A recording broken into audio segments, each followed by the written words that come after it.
Bu kardeşim 36 yaşında. Body mass indeksine baktığımız zaman normale yakın, aşırı kilosu yok. Ya da işte boyun gıdık bölgesi çok yağlı, kısa ve kalın değil.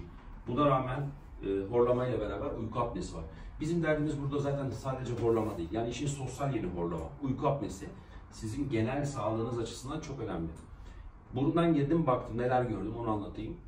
Şu cümleyi sürekli vurguluyorum. Yapmış olduğumuz tedavi kişiye özgü ve özeldir.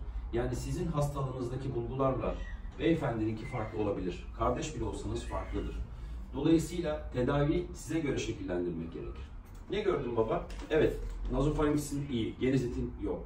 Burun ameliyatın oldukça başarılı. Ufak tefek başka problemler var. Mesela şöyle olsa daha iyi nefes alırsın.